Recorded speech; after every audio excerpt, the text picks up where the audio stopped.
Hai Gorgeous, welcome to my place. Terima kasih sudah mengklik video ini. Nggak pakai lama, watch.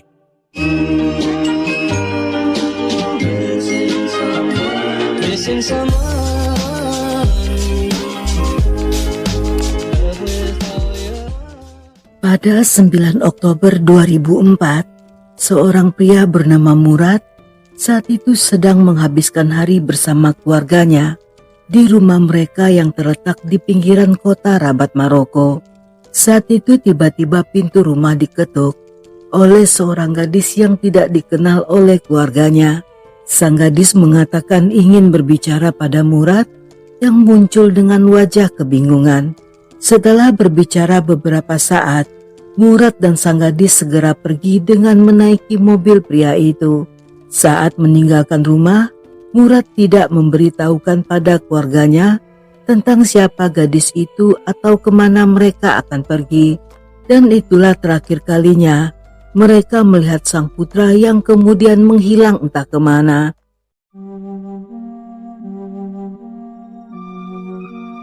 Setelah hilang selama beberapa hari, keluarga pun mendatangi polisi dan melaporkan Murad sebagai orang hilang. Karena sudah melewati 2 kali 24 jam, sehingga polisi segera melakukan pencarian. Namun hanya selang 3 hari setelahnya, mereka mendapat info tentang penemuan jasad seorang pria di sebuah rumah kosong yang berada di daerah sepi penduduk. Ketika polisi tiba dan melihat jasad tersebut, mereka memastikan jika korban adalah Murad. Saat itu, dia dalam kondisi tubuh polos dan diikat ke sudut ruangan. Di kedua pergelangan tangan, tampak luka sayat yang memutus pembuluh nadi. Yang inilah menjadi penyebab tewasnya pemuda itu. Sedangkan di dinding yang terletak di sudut kamar, polisi menemukan tulisan berupa angka 1 hingga 5 yang ditulis menggunakan darah Murad. Tetapi saat itu, mereka tidak memahami apa maksud angka-angka tersebut. Yang di masa depan, angka inilah yang akan menjadi petunjuk penting dalam kasus ini. 2 hari setelah penemuan jasad Murad, polisi yang masih mencari pelaku saat itu kembali mendapat laporan tentang tewasnya seorang pemuda bernama Isam di sebuah kafe setelah meminum teh yang dimasukkan racun dalam jumlah besar. Namun yang menarik perhatian para polisi adalah angka 2 yang ditinggalkan oleh pelaku di kamar mandi kafe. Angka tersebut sangat mirip dengan salah satu dari angka 5 yang mereka temukan di TKP Murad, sehingga polisi meyakini bahwa 2 kasus tersebut saling terkait. Dengan adanya penemuan ini, polisi mulai menduga jika mereka sedang berhadapan dengan seorang pembunuh berantai yang sedang berkeliaran di kota Rabat. Untuk memastikan hal ini, mereka mulai menginterogasi orang-orang yang berada di kafe itu, yang menurut para saksi, saat memasuki kafe Isam tampak normal, namun setelah meminum teh, pria itu mulai berteriak kesakitan sambil memegangi perutnya. Tetapi sayangnya, sebelum sempat ditolong dia ternyata telah tewas. Karena teh tersebut berasal dari kafe itu sendiri, polisi juga melakukan pemeriksaan pada para pekerja. Tetapi tidak satupun dari mereka yang terbukti sebagai pelakunya. Hal ini tentunya semakin memperumit masalah, karena polisi menduga jika saat itu mereka sedang berhadapan dengan seorang pembunuh profesional.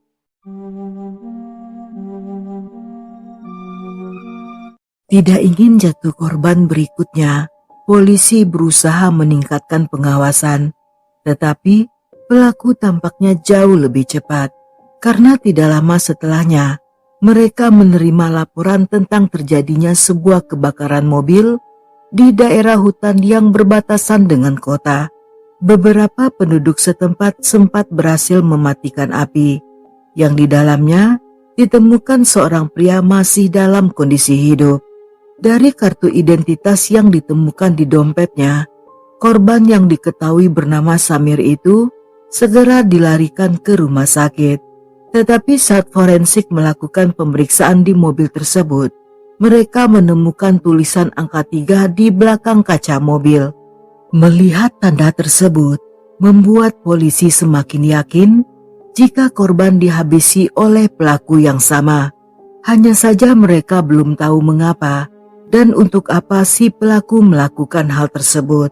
Namun sebelum sempat mereka menanyai Samir, 2 hari kemudian polisi mendapatkan kabar jika pria itu telah meninggal akibat luka bakar parah di sekujur tubuhnya. Karena korban telah meninggal, sehingga polisi yang kehilangan saksi utama saat itu memutuskan untuk kembali ke penyidikan awal. Mereka pun menelusuri latar belakang ketiga korban untuk mencari kesamaan di antara mereka, sehingga selain keluarga, teman-teman ketiga korban juga diinterogasi. Yang dari sanalah diketahui jika ketiga korban ternyata berteman dekat. Tetapi sayangnya selain fakta tersebut, tidak satupun yang mengerti mengapa mereka dibunuh hampir bersamaan. Karena polisi menganggap jika mereka menyembunyikan sesuatu, sehingga polisi pun memberitahukan tentang bahayanya jika si pelaku masih berkeliaran dan mengincar orang-orang yang bisa saja di lain waktu merekalah yang akan menjadi korbannya.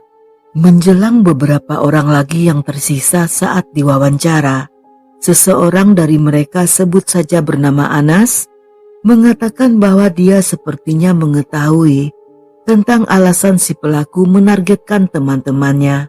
Menurutnya beberapa minggu sebelumnya, dia, ketiga korban dan seorang teman bernama Khalid saat itu menjemput seorang wanita muda dari salah satu jalan di ibu kota Rabat. Dan setelahnya membawa gadis itu ke sebuah rumah kosong, tempat di mana jasad Murad ditemukan. Di sana mereka mengurung gadis itu selama 3 hari untuk diperkaos secara bergiliran, yang selama itu pula lah sang gadis tidak diberi makan atau minum. Dan setelahnya mereka membuang gadis itu di pinggir jalan, yang karena hal inilah Anas mulai merasa curiga bahwa kemungkinan salah seorang kerabat dari gadis itu yang sedang membalas dendam.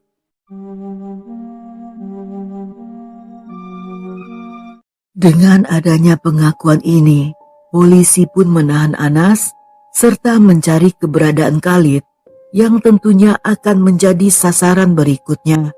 Tetapi lagi-lagi polisi kalah cepat karena jasad Khalid ditemukan di dalam mobil yang terparkir di depan sebuah klub malam. Pada kaca jendela samping terdapat tulisan angka 4, dan dari pemeriksaan forensik diketahui pelaku menggunakan metode yang sama seperti pada Murad. Untuk melumpuhkan korban, dia menggunakan semprotan merica pada mata serta menggunakan pisau cukur untuk melukai lehernya. Sebagai satu-satunya yang berhasil diselamatkan, selama berhari-hari ke depan Anas pun diinterogasi, tetapi mereka masih belum menemukan petunjuk tentang si pelaku. Sedangkan untuk gadis yang mereka perkaos juga tidak ditemukan informasi serta alamatnya. Selain itu, di kantor-kantor polisi lainnya juga tidak pernah ada korban yang melaporkan pemerkosaan tersebut. Karena pada masa itu teknologi belum semaju saat ini, serta kurangnya peralatan modern dan kamera CCTV belum tersebar di mana-mana, sehingga sulit bagi polisi untuk mengidentifikasi pelaku. Walaupun terdapat beberapa CCTV di persimpangan jalan, namun setelah diperiksa, mereka tidak menemukan apa-apa. Hingga beberapa waktu kemudian, polisi mendapat sebuah surat anonim dari seseorang yang mengaku sebagai pelaku. Hanya saja yang membuat mereka kaget bahwa pelaku bukanlah seorang pria, melainkan seorang gadis bernama Fatima yang merupakan korban pemerkosaan. Untuk meyakinkan polisi jika dia benar-benar pelakunya, Fatima menyebutkan beberapa detail tentang kasus tersebut, dan polisi mempercayai Fatima karena detail-detail itu hanya diketahui oleh polisi dan tidak pernah dipublish ke media. sehingga hanya polisi dan pelaku aslilah yang mengetahuinya. Dia mengaku melakukan balas dendam akibat dari perlakuan polisi yang tidak bisa menangani kasus serta tidak bisa memberi perlindungan pada masyarakat. Hingga akhirnya Fatima memilih menghabisi kelima korban dengan menggunakan tangan sendiri. Selain itu, Anas yang merupakan sasaran terakhir juga telah ditangkap, sehingga Fatima yang tidak ingin menunggu dengan sia-sia, pada akhirnya memutuskan untuk mengakhiri perburuannya.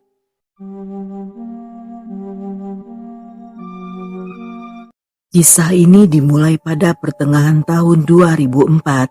Ketika Fatima yang baru tamat dari Fakultas Farmasi memutuskan pindah dari Wazan ke Kota Rabat. Dia ingin mencari peruntungan yang lebih baik demi untuk mendapatkan karir yang lebih bagus. Dengan tekad kuat, dia pun meninggalkan kampung halaman serta keluarganya. Di Kota Rabat dia pun tinggal sendirian di sebuah rumah kontrakan. Walaupun kota itu memiliki tingkat kejahatan tinggi, namun karena Fatima tidak terlalu mengenal kota tersebut, sehingga dia merasa aman berjalan sendirian. Hingga pada 3 Oktober 2004 sekitar tengah hari, Fatima yang sedang ada keperluan pergi keluar rumah. Saat itu, dia berjalan di sebuah jalanan kecil, tetapi cukup banyak pria yang berlalu lalang. Yang setelah diperhatikan dengan seksama, dia melihat ada beberapa PSK yang sedang mangkal, serta seorang bandar narkoboy yang sedang melakukan transaksi dengan kliennya. Merasa tidak nyaman, Fatima pun jalan bergegas agar segera keluar dari gang itu. Yang saat tiba di ujung gang, secara mendadak muncul sebuah mobil berwarna hitam yang berhenti di sampingnya. 3 orang pria bertubuh kekar keluar dari mobil tersebut, dan sebelum menyadari apa yang terjadi, hanya dalam hitungan detik Fatima telah dibekap dan diseret masuk ke dalam mobil. Selama dalam perjalanan, Fatima yang didudukkan di bangku belakang diapit oleh 2 orang pria yang berkali-kali menampar mulutnya. Sedangkan si pengemudi mobil adalah Murad sendiri yang memakai kacamata hitam dan sibuk memberikan perintah. Dan di sampingnya duduk pria lain yang berbadan kekar. Menduga jika telah terjadi salah paham, Fatima pun memberitahukan pada mereka. Walaupun dia keluar dari gang yang dipenuhi PSK, tetapi dia bukanlah bagian dari mereka. Dan Fatima terpaksa melewati gang itu karena tidak terlalu mengenal area tersebut. Fatima pun memohon untuk dilepaskan serta berjanji tidak akan melapor pada polisi.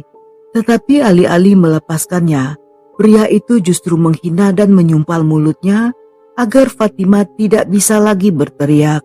Fatima yang menyadari jika pria itu tidak akan membebaskannya, saat itu mulai lebih fokus pada kondisi jalan agar bisa memanfaatkan kesempatan untuk melarikan diri. Beberapa waktu kemudian, mobil keluar dari jalan utama menuju keluar kota hingga mencapai area yang memiliki jalan tanah.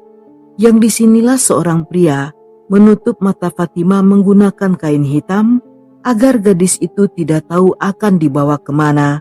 Fatima yang tidak kehilangan akal mencoba cara lain dengan menghitung untuk mengetahui jarak tempuh mobil. Yang hanya beberapa menit kemudian mereka pun tiba di depan sebuah rumah kosong. Setibanya di sana, pelaku pun membuka tutup matanya dan memerintahkan Fatima agar patuh jika ingin tetap hidup. Meskipun sempat melawan, tetapi karena dihajar oleh 4 orang pria, pada akhirnya gadis itu pun tidak bisa berbuat apa-apa. Sepanjang siang hingga sore dia telah diperkaos berkali-kali, dan di malam hari salah seorang pria menghubungi pria kelima yang tentu saja ikut memperkaos selama 3 hari berturut-turut. Memasuki hari keempat menjelang dini hari, mereka pun segera meninggalkan rumah itu dan setelahnya membuang Fatima di pinggir jalan di suatu tempat yang jauh dari kontrakannya.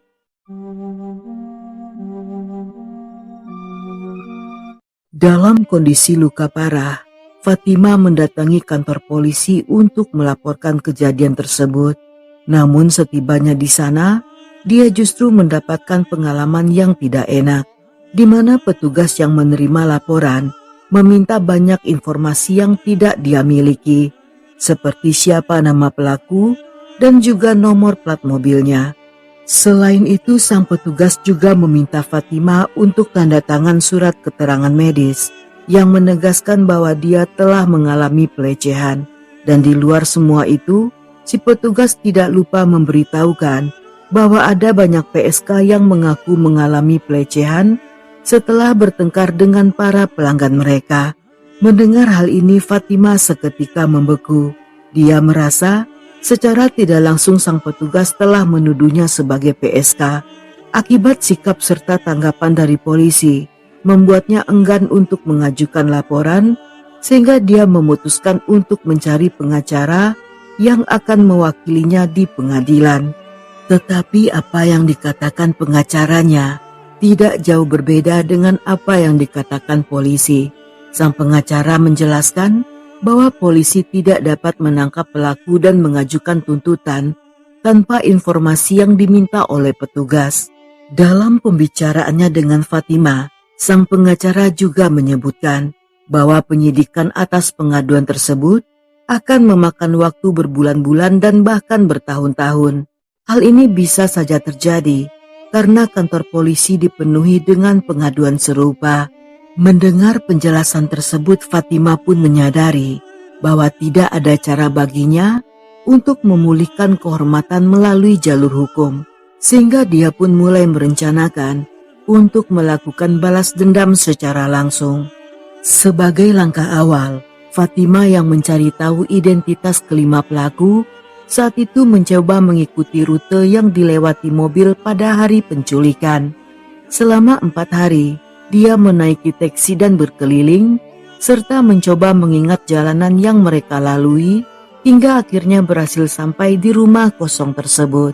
Rumah itu terletak di daerah terpencil yang sepi penduduk, dan sepertinya merupakan milik sebuah perkebunan. Setelah cukup lama mengamati rumah itu dari jauh, secara tiba-tiba dia melihat mobil hitam milik si penculik yang lewat di dekat taksi. Fatima pun meminta sang sopir untuk mengikuti mobil itu hingga tiba di depan rumahnya, yang ternyata merupakan rumah Murad, si pria yang memakai kacamata hitam.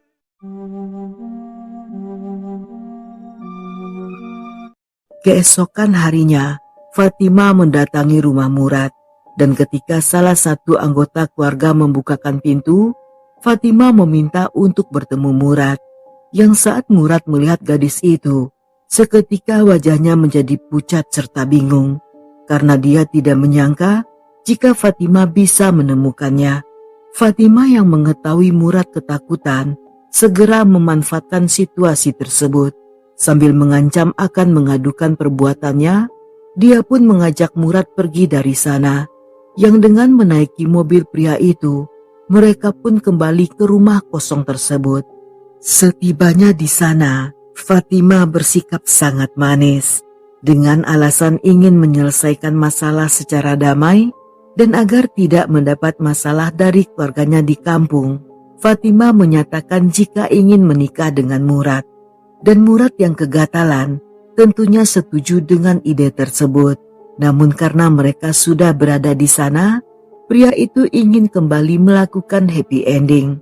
Namun di saat dia mendekati Fatima, tanpa diduga gadis itu menyemprot matanya menggunakan semprotan merica, yang karena sangat perih, hal ini membuat Murad jatuh pingsan. Fatima pun menyeret pria itu ke atas tempat tidur dan membuka seluruh pakaiannya hingga polos, serta tangan dan kakinya diikat menggunakan tali plastik. Ketika Murad tersadar, dia melihat Fatima yang sedang memegang sajam cukur dan alat perekam suara. Dia meminta Murad untuk memberikan informasi tentang keempat rekannya yang ikut serta dalam pemerkosaan.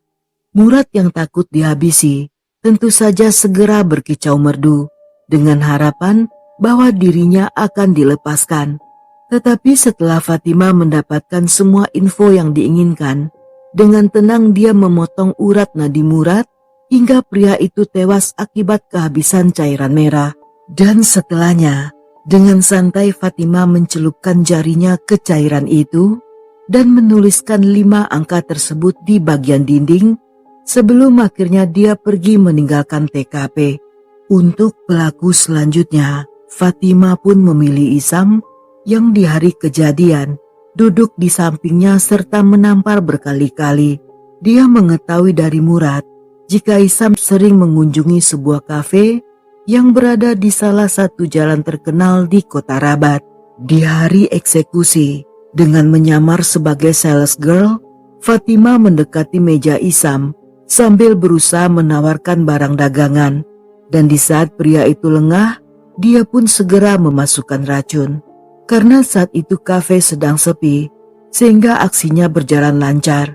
Dan setelah sedikit berbasa-basi, Fatimah pun segera keluar dari sana. Sebagai seorang apoteker, dia tentunya mengetahui tentang berapa lama racun itu akan mulai bereaksi. Karena ingin menyaksikan Isam yang meregang nyawa, Fatimah pun menunggu di depan kafe sambil pura-pura menawarkan dagangan pada orang-orang yang lewat.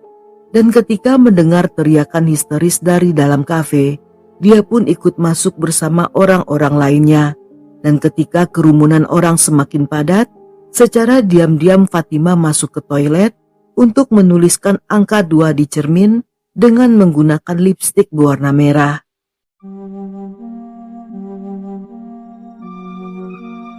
Di saat polisi disibukkan dengan kasus Isam, Fatimah segera mengincar Samir yang berdasarkan informasi Murad bahwa kelemahan Samir terletak pada wanita, sehingga dia tentunya lebih mudah dihabisi dari 2 pelaku sebelumnya. Di hari kejadian, Fatimah memancingnya melalui panggilan telepon dengan berpura-pura mengaku sebagai teman dekat Murad, di mana dia mengajak Samir untuk bertemu dan bersenang-senang, serta main bertiga dengan seorang gadis lainnya.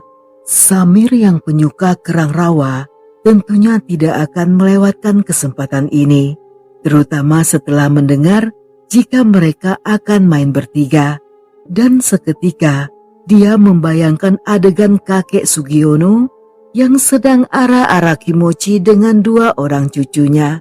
Agar Samir semakin tergoda, Fatimah juga memuji pria itu dan mengatakan bahwa Murad memberitahunya jika Samir adalah pria tampan dan ceria serta memiliki otong bak belalai bayi gajah.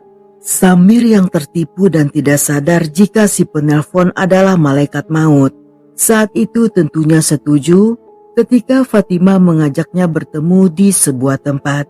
Karena Fatimah telah mengganti tampilannya menjadi cewek seksoy, sehingga Samir tidak bisa mengenalinya.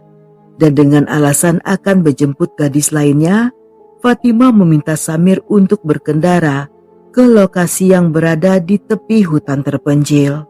Setibanya di sana setelah Samir memarkirkan mobil, gadis itu pun segera turun dan berpura-pura menunggu temannya.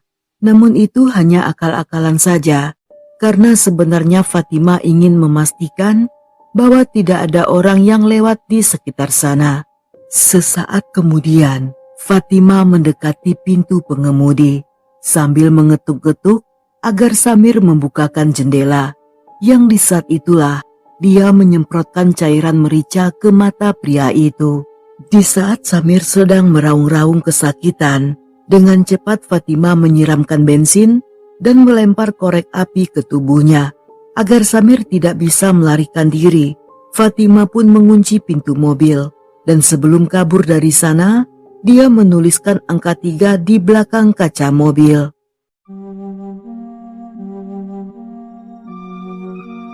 Khalid si pelaku keempat dihabisi setelah pria itu pulang dari klub. Dia dalam kondisi mabuk berat sehingga tidak menolak saat Fatimah mendekati dan mengajaknya untuk pulang bersama. Dengan sedikit rayuan bahwa Fatimah menyukai dan ingin menginap di rumahnya, Khalid pun dengan cepat masuk ke dalam mobil. Namun setibanya di dalam, dia disemprot dengan cairan merica dan digorok yang membuat kepalanya hampir terpisah dari tubuh.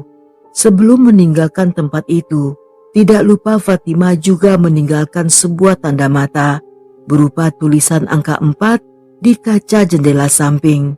Tetapi saat akan mencari Anas si pelaku kelima, Fatima gagal menemukannya.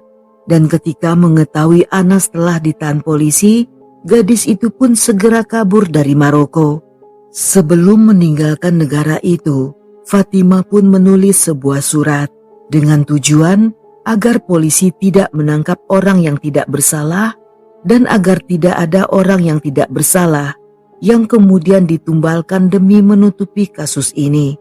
Setelah kejadian tersebut, tidak seorang pun yang berhasil menemukan keberadaan Fatima yang seolah telah menghilang begitu saja. Dia tentunya menghilang dengan mudah karena Maroko berbatasan dengan Aljazair, Sahara Barat dan juga Spanyol. Ketika berita ini muncul ke publik, ada beberapa jurnalis yang sempat mempublikasikan surat Fatima yang berhasil dibocorkan pada mereka. Tetapi sayangnya, hal ini tidak berhasil memberikan petunjuk apa-apa. Dan hingga saat ini Fatima masih menjadi buronan serta tidak ada yang mengetahui kabarnya. Namun sepertinya kepolisian Maroko sendiri juga enggan mencarinya, mengingat semua penderitaan yang telah dialami oleh gadis itu.